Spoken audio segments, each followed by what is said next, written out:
Alrighty, folks, welcome back. This is going to be a really quick review from something that we talked about in Unit 1, state versus composition. Okay, so state, remember, that's when we classify things as solids, liquids, or gases. Solids can be determined as crystalline or amorphous. Remember, crystalline are things solids where atoms are arranged in specific geometric arrangements, such as salt, whereas amorphous, we don't have any long-range orders, so we can move it around a little bit easier, like rubber, for example. It's a little bit more flexible. So solids, liquids, and gases. On the other hand, we can classify matter by composition. So this can either be in the form of a pure substance or a mixture. A pure substance is when we have something composed of only one atom or molecule. So an example would be water or salt. When we pick up a glass of water, that is pure. That is simply water. When we pick up a packet of salt, the salt that's inside is just salt. There's nothing else in it. A mixture, on the other hand, is when we have two or more different types of atoms or molecules coming together. So oil and water, for example. So we have oil, which is one substance, and water another, and that's a mixture.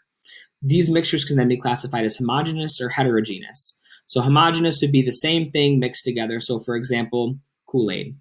Kool-Aid, if we mixed it correctly, we should have our Kool-Aid particles and our water particles mixing together to create a mixture in which water and Kool-Aid are existing together in equal proportions. Heterogeneous, on the other hand, is going to be like oil and water when the two substances do not mix together.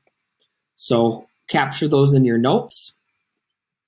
Pure substances, matter in which all the basic units are the same grouped as elements or compounds.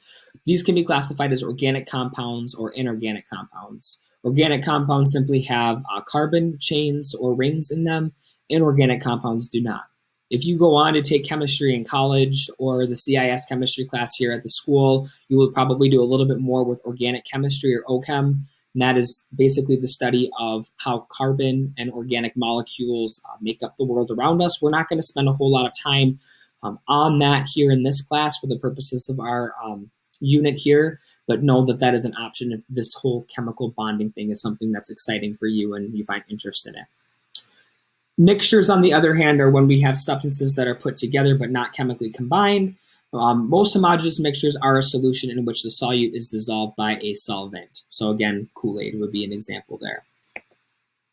We are going to stop there. This is a really quick video. Next time we come together, we're going to look at physical versus chemical changes. So have a great rest of your day.